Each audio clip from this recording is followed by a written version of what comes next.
વાત અમદાવાદની કરીએ તો અમદાવાદના એસજી હાઈવે પર આગની ઘટના બની છે। ગઈકાલે જ્યારે ખોખરામાં પરિષ્કાર ફ્લેટમાં આગ લાગી હતી, હવે વધુ એક આગની ઘટના એસજી હાઈવે પર બની છે। રાજપથ ક્લબ સામેના શિવાલિક બિલ્ડિંગમાં આગ લાગી હતી। ફાયર બ્રિગેડે આગને કાબૂમાં લીધી છે અને શોર્ટ સર્કિટના કારણે આગ લાગ્યાનું અનુમાન છે।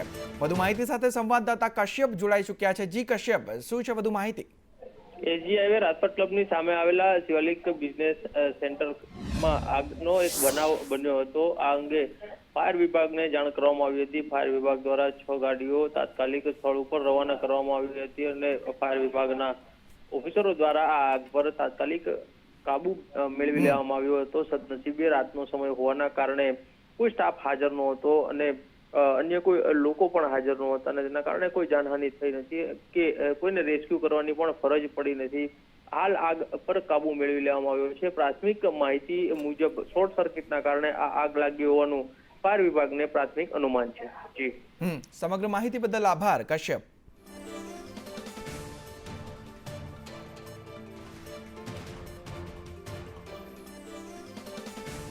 તો આ તરફ સુરેન્દ્રનગરના થાનગઢમાં પ્રાંત અધિકારીએ રેડ પાડી ખખરાવાડીમાં રેડ કરીને કાર્બોસેલનો જથ્થો ઝડપી પાડવામાં આવ્યો છે।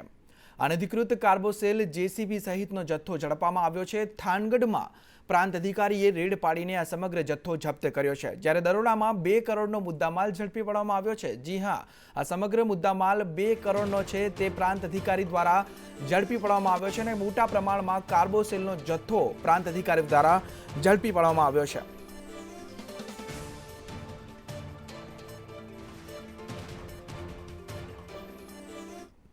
તો આ તરફ કચ્છમાં મકાન અને કાર પચાવી પાડવાના કેસમાં 4 ઝડપાયા છે। યુવકને રેપ કેસની ધમકી આપીને મકાન અને કાર પચાવી પાડી હતી। 30 લાખનું મકાન અને 5 લાખની કાર પચાવી પાડી હતી। યુવકને રેપ કેસની ધમકી આપવામાં આવતી હતી। કથિત પત્રકાર સહિત 4 આરોપીઓની ધરપકડ કરવામાં આવી છે આ મુદ્દે અને આરોપીની ઓફિસમાંથી મોટી સંખ્યામાં દસ્તાવેજો પણ મળી આવ્યા છે। ત્યારે સરકારી સ્ટેમ્પ પેપર, કોરા ચેક, પાવર ઓફ એટર્ની પણ મળી આવી છે અને ડેથ સર્ટિફિકેટ, ચેકબુક, પાસબુક પણ મળી આવી છે અને રોકડ, 3 કાર અને 7 મોબાઈલ સહિતનો મુદ્દામાલ પણ જપ્ત કરવામાં આવ્યો છે અને 4 આરોપીઓની ધરપકડ કરવામાં આવી છે। હવે આ મુસ્તાક હાલા જે છે એ પત્રકાર તરીકે પોતાની જાતને ઓળખાવે છે અને જે ખોજા છે મોહમ્મદ રફીક ખોજા એ પોતાની જાતને એડવોકેટ તરીકે ઓળખાવે છે।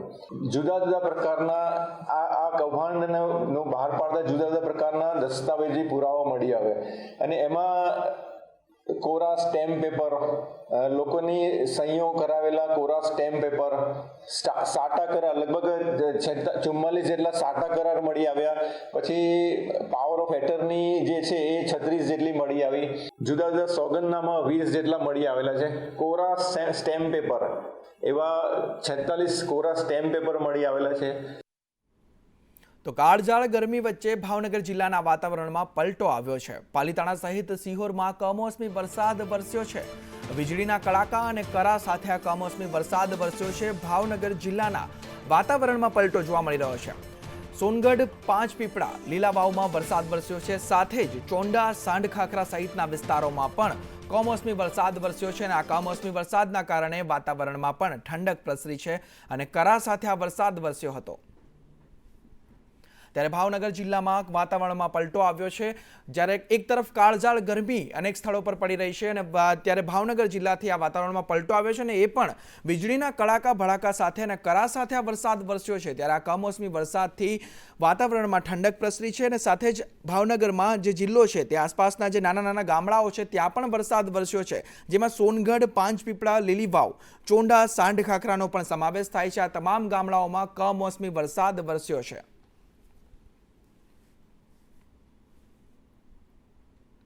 તો આ તરફ અમદાવાદમાં 176 એટીએમ કાર્ડ સાથે આરોપી ઝડપાયો છે। એટીએમમાં મદદના બહાને કાર્ડથી રૂપિયા વિડ્રો કરી લેતો હતો અને કાગડાપીઠ પોલીસે અમિત કુમાર જૈન જે આરોપી છે તેની ધરપકડ કરી છે। તેની પાસેથી 176 એટીએમ કાર્ડ ઝડપવામાં આવ્યા છે। આરોપી અગાઉ પણ સાયબર ક્રાઇમમાં પકડાયો હતો અને તે કાગડાપીઠ પોલીસે અમિત કુમાર જૈન જે આરોપી છે તેની ધરપકડ કરી છે અને તેની પાસેથી 176 એટીએમ કાર્ડ પણ જપ્ત કરવામાં આવ્યા છે। તો આ તરફ અમદાવાદમાં કેરીનો રસ ખાતા પહેલા ચેતજો। જી હા, બોપલમાં કેરીના રસમાં ગ્રાહકને કડવો અનુભવ થયો છે। દુકાનમાંથી લીધેલો રસ ખરાબ હોવાનો ગ્રાહકનો આક્ષેપ છે। બોપલની ગ્વાલિયા નામની દુકાનમાંથી તે ગ્રાહકે રસ ખરીદ્યો હતો। કેરીનો રસ ખરીદતા કેરીના રસમાં દુર્ગંધ આવતી હોવાનો ગ્રાહકે આરોપ કર્યો અને ગ્રાહકે એએમસીના ફૂડ વિભાગમાં ઓનલાઈન ફરિયાદ પણ નોંધાવી છે। ત્યારે ગ્રાહકનો આક્ષેપ કરતો વિડીયો સોશિયલ મીડિયામાં વાયરલ થઈ રહ્યો છે અને ગ્રાહકના આક્ષેપ સામે દુકાનદારનું પણ નિવેદન સામે આવ્યું છે। દુકાનદારે કહ્યું, જે વેપારી હતો તેણે કહ્યું કે ગ્રાહક રસને ટેસ્ટ કરીને લઈ ગયા હતા, છતાં પણ આવું કહી રહ્યા છે। કેરીના રસમાં દુર્ગંધ આવતી હોવાની તે ગ્રાહકે ફરિયાદ નોંધાવી છે। ત્યારે ઉનાળો આવી ગયો છે અને લોકો કેરીનો રસ લઈ રહ્યા છે, ત્યારે કેરીનો રસ લેતા પહેલા ચેતજો। કેસમાં ગડબડ લાગી, પણ મેં કીધું એક ચમચી ખાધો હશે એટલે એવું લાગશે। પછી ઘરે લઈ ગયો, ઘરે લઈ જઈને પછી સ્મેલ આવવા લાગી। પછી હું પાછો લઈને આવ્યો, બતાવીને પછી મેં કીધું તો પછી મારી જોડે જેવી તેવી રીતે પહેલાં વાત કરવા લાગ્યો। પછી કે હું તમને બીજો આપી દઉં। પછી મેં આ રસ માટે પછી મેં એમને એવું કહ્યું કે તમે મને પેલો જૂનો રસ જે હતો એ આપી દો, નવો રસ મારે નથી જોઈતો। મેં જૂનો રસ જ્યારે લેતો હતો ત્યારે મારી જોડે હાથમાંથી ઝૂંટવી લેવાની કોશિશ કરતા હતા। દાદાગીરી કરી તમારી સાથે? દાદાગીરી નહીં, જેવી તેવી રીતે વર્તીને એવી રીતે વાત કરતા હતા કે પહેલાં બી ચખાડ્યો તો અત્યારે બી ચખાડ્યો છે, તમને एमना पैसा पाछा आपी दो, एवी रीते बात करता था। सर ने आमरस लिया तभी मैंने टेस्ट कराया सर को, दोनों लोगों ने टेस्ट किया, आमरस अच्छा है लेके गए।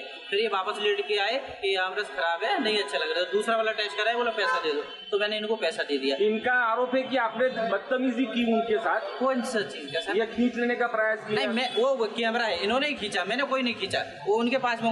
फ्रेश है, फ्रेश रस है ये? हाँ सर, ये जब आए तब टेस्ट करके लेके गए, इनको अच्छा लगा। जो आपके पास जो जत्था है वो फ्रेश है? सर आप जब आए तो टेस्ट किया तो सर वो अच्छा था तभी लिया, फिर दोबारा आएगा बोले बराबर नहीं, तो मैंने दूसरा टेस्ट किया, नहीं लेना पैसा किया तो मैंने पैसा वापस दे दिया। तो आ तरफ जामनगर राजकोट हाईवे पर कार में आग भभूकी उठी। ધ્રોલના વાંકિયા પાસે અચાનક કારમાં આગ લાગી। ફાયર બ્રિગેડે આગ પર કાબુ પણ મેળવ્યો। ત્યારે ઉનાળો આવી ગયો છે અને ગરમી દિવસે ને દિવસે ગરમીનું પ્રમાણ વધતા ગાડીઓમાં આગ લાગવાની ઘટના વધી રહી છે। ત્યારે જામનગરથી આ એક વધુ ઘટના સામે આવી રહી છે કે અચાનક કારમાં આગ ભભૂકી ઉઠી। કારમાં સવાર 7 લોકોનો આબાદ બચાવ પણ કરવામાં આવ્યો છે, જ્યારે આગ લાગતા કાર જે છે તે સંપૂર્ણપણે બળીને ખાક થઈ ગઈ છે।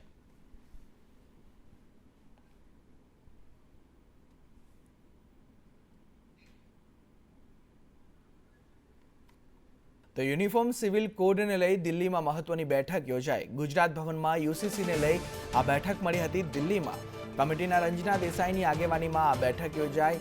મુસ્લિમ હિત રક્ષક સમિતિ બેઠકમાં હાજર રહી અને દિલ્હી ગુજરાતી સમાજ પણ બેઠકમાં હાજર રહ્યો હતો। બંને પક્ષના મુદ્દાઓ કમિટીએ સાંભળ્યા અને યુસીસી મુદ્દે ગુજરાત ભવનમાં, યુસીસી મુદ્દે દિલ્હીમાં આ બેઠક યોજાઈ હતી અને બંને પક્ષના મુદ્દાઓ કમિટીએ સાંભળ્યા છે।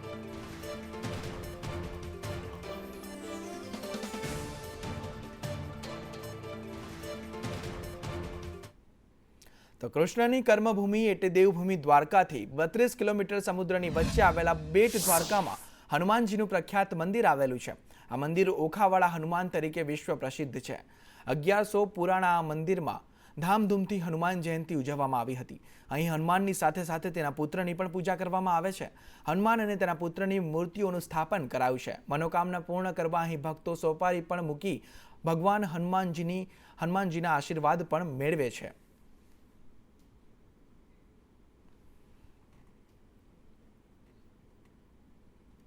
તો આ તરફ ભાજપ બાબા સાહેબ આંબેડકરનું સન્માન અભિયાન યોજશે। રાષ્ટ્રીય સ્તર પર અભિયાન યોજવા ભાજપે આયોજન કર્યું છે। કમલમ ખાતે અભિયાન અંતર્ગત કાર્યશાળા યોજવામાં આવી। અલગ અલગ દિવસે ભાજપ વિવિધ કાર્યક્રમો યોજશે। ભાજપ બાબા સાહેબ આંબેડકરનું સન્માન યોજશે। 13 એપ્રિલે બાબા સાહેબના સ્ટેચ્યુ પર સફાઈ કરવામાં આવશે અને 14 એપ્રિલે આંબેડકરની પ્રતિમાને પુષ્પાંજલિ અર્પણ કરવામાં આવશે અને 15 થી 25 એપ્રિલે જિલ્લાઓમાં આંબેડકર વ્યાખ્યાન યોજવામાં આવશે। ત્યારે કોંગ્રેસે બાબા સાહેબનું સન્માન કેમ ન જાળવ્યું તે અંગે પણ વ્યાખ્યાન કરવામાં આવશે। કોંગ્રેસના સમયમાં ક્યારેય આંબેડકરજીને સન્માન પણ નથી મળ્યું તેવું પણ ભાજપ દ્વારા કહેવામાં આવ્યું છે કે કોંગ્રેસે બાબા સાહેબ આંબેડકરનું ક્યારેય સન્માન જ ના કર્યું। राष्ट्रीय स्तर पर भारतीय जनता पार्टी ने डॉक्टर भीमराव अंबेडकर सम्मान अभियान, ये हम पहली बार नहीं कर रहे। इसके पहले संविधान गौरव अभियान, बाबा साहब की जयंती के कार्यक्रम, ये हम लगातार हर वर्ष करते ही हैं। भारतीय जनता पार्टी एकमात्र राजनीतिक दल है जिसके नेशनल प्रोग्राम में बाबा साहब अम्बेडकर की जयंती भी है और उसी जयंती को और बड़ा विस्तार देते हुए हम लोगों ने इस अभियान को चलाने का तय किया है। अभी हमारी राष्ट्रीय कार्यशाला 8 तारीख को संपन्न हुई है। माननीय राष्ट्रीय अध्यक्ष जी का मार्गदर्शन मिला था। ये 10, 11, 12 तारीख को प्रदेशों की कार्यशाला हो रही है। आज उसमें गुजरात हो रही है। अभी तक 22 कार्यशालाएं हो चुकी है। कल शेष कार्यशालाएं होगी प्रदेशों की। તો રાજપીપળામાં મુખ્યમંત્રી ભૂપેન્દ્ર પટેલની ઉપસ્થિતિમાં રત્નસિંહજી મહિલા મેમોરિયલ એવોર્ડ એનાયત કરવામાં આવ્યા હતા, જેમાં આ વર્ષે શિક્ષણ જગતમાં કરેલ સારી કામગીરી માટે બિરસા મુંડા ટ્રાઇબલ યુનિવર્સિટીના વાઇસ ચાન્સેલર મધુકર પાડવી અને પ્રોફેસર સંતુપતિ પ્રસન્નાને આ એવોર્ડ આપવામાં આવ્યા હતા। આ પુરસ્કારની સ્થાપના રાજપીપળાના જાણીતા કલાકાર વિરાજબા મહિડાએ કરી છે। તેમણે આ પુરસ્કાર તેમના દાદા અને પ્રખ્યાત સમાજ સુધારક સ્વ રત્નસિંહજી મહિડાની યાદમાં શરૂ કર્યો છે। આ પુરસ્કાર દર વર્ષે આદિવાસી સમુદાયના ઉત્કૃષ્ટ વ્યક્તિઓને આપવામાં આવશે। कोई भी व्यक्ति जब निस्वार्थ भाव से समाज के लिए काम करता है, मेरे लिए वो संत है।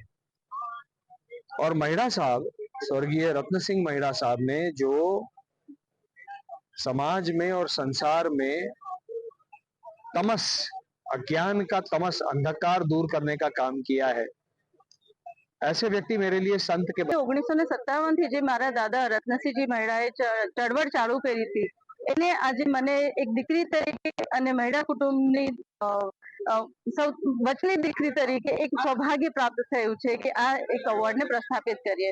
ઘણા વર્ષોથી મારા દાદા લગભગ 45 વર્ષ જેવું થઈ ગયું જ્યારે દાદાજીના એવોર્ડનું જાહેરાત ક્યારે થઈ નહીં હતી અને એના દ્વારા જો શિક્ષણને વધારે પ્રાધાન્ય મળતું હોય તો એનાથી વિશેષ મારા માટે। તો શક્તિપીઠ બહુચરાજીમાં માતાજીની ભવ્ય સવારી નીકળી। ચૈત્રી પૂનમે મા બહુચરની શાહી સવારી નીકળી। ગાયકવાડી સમયથી ચાલી આવે છે આ પરંપરા। શાસ્ત્રોક્ત વિધિ મુજબ મા બહુચરની કરાઈ વિશેષ પૂજા અર્ચના। પોલીસે મા બહુચરને ગાર્ડ ઓફ ઓનરની સલામી પણ આપી।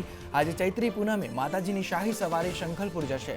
શંખલપુરમાં મા બહુચરનું ભવ્ય સામૈયું કરવામાં આવશે। ત્યારે ગાયકવાડી સમયથી આ પરંપરા ચાલતી આવે છે અને પોલીસે મા બહુચરને ગાર્ડ ઓફ ઓનરની સલામી પણ આપી। બહુચરાજીમાં માતાજીની ભવ્ય સવારી નીકળી છે। દર પૂનમના દિવસે માતાજીની પાલખીની રાત્રે 9 થી 9:30 દરમિયાન પૂજા થાય છે। ત્યારબાદ માતાજી પોતાના દર્શન આપવા માટે થઈને પાલખી યાત્રામાં નગર ચર્ચા માટે નીકળે છે। આ દરમિયાન જ્યારે માતાજીની સવારી નીકળે ત્યારે પરંપરાગત રીતે પોલીસ વિભાગ દ્વારા ગાર્ડ ઓફ ઓનર આપવામાં આવતું હોય છે। આ પરંપરા છેક ગાયકવાડી સમયથી ચાલી આવતી છે। તો હવામાન નિષ્ણાંત અંબાલાલ પટેલે હવામાનને લઈ આગાહી વ્યક્ત કરી છે। રાજ્યમાં વાતાવરણમાં પલટો આવશે તેવી આગાહી કરવામાં આવી છે। આગામી 24 કલાકમાં પલટો આવશે અને ઉત્તર મધ્ય ગુજરાત સૌરાષ્ટ્રમાં વરસાદની આગાહી પણ વ્યક્ત કરવામાં આવી છે। ત્યારે 24 કલાક બાદ ફરી તાપમાનનો પારો ઉંચકાશે। મધ્ય ગુજરાતમાં તાપમાન 43 થી 44 ડિગ્રી રહેશે। ત્યારે આગામી 24 કલાકમાં વાતાવરણમાં પલટો તો આવશે પણ તે બાદ તાપમાન ફરી ઉંચકાશે। કચ્છમાં તાપમાન 43 ડિગ્રી પહોંચવાની શક્યતા વ્યક્ત કરવામાં આવી છે। તો ઉત્તર અને પૂર્વ ગુજરાતમાં તાપમાન 42 ડિગ્રી રહેશે તેવું અંબાલાલ પટેલ દ્વારા આગાહી કરવામાં આવી છે। 18 થી 22 એપ્રિલ વાતાવરણમાં પલટો આવશે અને વંટોળ સાથે વરસાદ રહેવાની પણ શક્યતા વ્યક્ત કરવામાં આવી છે। એપ્રિલના અંતે પ્રી મોન્સૂન એક્ટિવિટી શરૂ થઈ જશે। જેટલા આંધી વંટોળ તેટલું જ ચોમાસું સારું રહેશે તેવું પણ અંબાલાલ પટેલે કહ્યું છે। ભારે પવન સાથે છૂટાછવાયા વરસાદની આગાહી કરવામાં આવી છે। વાત મે મહિનાની કરીએ તો મે મહિનામાં વાતાવરણમાં ફેરફાર થવાની સંભાવનાઓ છે। સાયક્લોનિક સર્ક્યુલેશન અને વેસ્ટર્ન ડિસ્ટર્બન્સ સર્જાશે। જેટલી વધુ ગરમી તેટલું વધુ વાતાવરણમાં પરિવર્તન જોવા મળશે તેવી આગાહી હવામાન નિષ્ણાંત અંબાલાલ પટેલ દ્વારા વ્યક્ત કરવામાં આવી છે। પ્રી મોન્સૂન એક્ટિવિટી શરૂ થઈ ગઈ છે। ગરમી પણ પડવામાં છે। વેસ્ટર્ન ડિસ્ટર્બન્સની કંઈ કસર રહેશે એટલે હજુ પણ પલટા આવશે। હમણાં લગભગ આજે 7 સુધીમાં કે રાત્રિના ભાગ સુધીમાં ક્યાંક છાંટાછૂટી થઈ શકે અથવા તો વાદળવાળું થવાની શક્યતા રહી શકે કારણ કે હવે ગતિવિધિ વરસાદ કે ગાજવીજની ઘણી ઘટી જશે। પરંતુ તારીખ 14મી એપ્રિલથી પુનઃ ગરમી વધશે અને મધ્ય ગુજરાતના ભાગોમાં લગભગ 43-44 ડિગ્રી સેલ્સિયસ જેવું મહત્તમ તાપમાન જોવાની શક્યતા રહેશે। ઉત્તર ગુજરાતના ભાગમાં પણ 42-43 ડિગ્રી સેલ્સિયસ જેવું મહત્તમ તાપમાન થઈ શકે। આ ઉપરાંત લગભગ સાબરકાંઠાના ભાગો અને પંચમહાલના ભાગોમાં પણ મહત્તમ તાપમાન 42-43 ડિગ્રી સેલ્સિયસ જેવું થઈ શકે। કચ્છના ભાગો પણ મહત્તમ ઉષ્ણ તાપમાન 42-43 ડિગ્રી જેટલા સેલ્સિયસ જેવું થઈ શકે. તો ગુજરાતમાં છેલ્લા 24 કલાકમાં જાણે વાતાવરણ બદલાઈ ગયું છે. બળબડતી ગરમીનો પારો અચાનક નીચે આવી ગયો અને વાતાવરણમાં ઠંડક પ્રસરી. ક્યાંક વાદળ છવાયા તો ક્યાંક વરસાદ ખાબક્યો. ખાસ કરીને મધ્ય ગુજરાતના વિવિધ વિસ્તારોમાં વરસાદી માહોલ જોવા મળ્યો છે.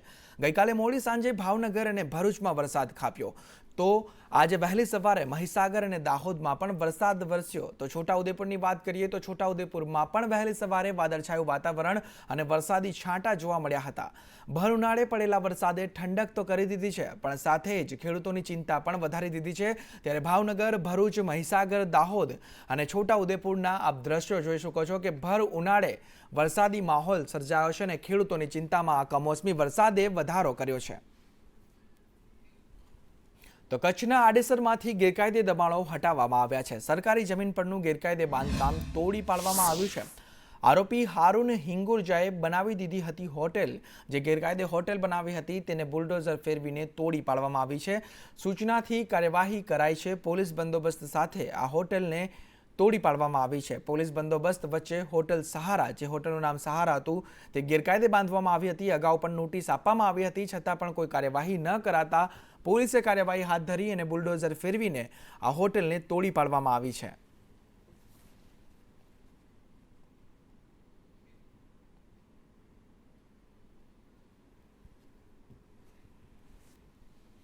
તો આ તરફ સુરતમાં હનુમાન જયંતીની ઉજવણીમાં ગૃહ રાજ્યમંત્રી પહોંચ્યા. ગૃહ રાજ્યમંત્રી હર્ષ સંઘવીએ ક્ષેત્રપાળ દાદાના દર્શન કર્યા. હર્ષ સંઘવીએ પરિવાર સાથે આરતી કરીને શંખનાદ કર્યો. સંગ્રામપુરામાં આવેલું ક્ષેત્રપાળ દાદાનું પ્રાચીન મંદિર છે. ત્યાં ગૃહ રાજ્યમંત્રી હર્ષ સંઘવીએ દાદાના દર્શન કર્યા, આશીર્વાદ લીધા અને તેઓ પરિવાર સાથે ત્યાં પહોંચ્યા હતા અને પરિવાર સાથે તેઓએ આરતીનો લાહવો પણ લીધો અને પરિવાર સાથે તેઓએ દર્શન કર્યા છે.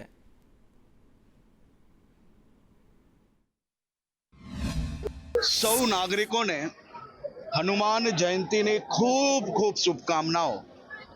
આજે સુરત શહેરના અતિ પ્રાચીન ક્ષેત્રપાલ મંદિરમાં ક્ષેત્રપાલ દાદાના ચરણોમાં વંદન કરીને મારા રાજ્યના સૌ નાગરિકોને હનુમાનજી જેવી બુદ્ધિ ને શક્તિ ભગવાન વર્તે અને સાથે સાથે આ હનુમાન જયંતીના દિવસે હનુમાનજીના ચરણોમાં વંદન કરીને મારા રાજ્યના સૌ નાગરિકોના નાના મોટા કોઈ બી દુઃખ હોય તો દૂર થાય અને ભગવાન એમને ખૂબ શક્તિ અને ખૂબ જ બુદ્ધિપૂર્વક કામ કરવાની પૂરેપૂરા આશીર્વાદ આપે તેવી પ્રાર્થના પરિવારજનો જોડે મળીને અને સાથી કાર્યકર્તાઓ જોડે મળીને આજે પૂજા અર્ચના, આરતી અને શંખનાદ કરવાનો અવસર પ્રાપ્ત થયો છે.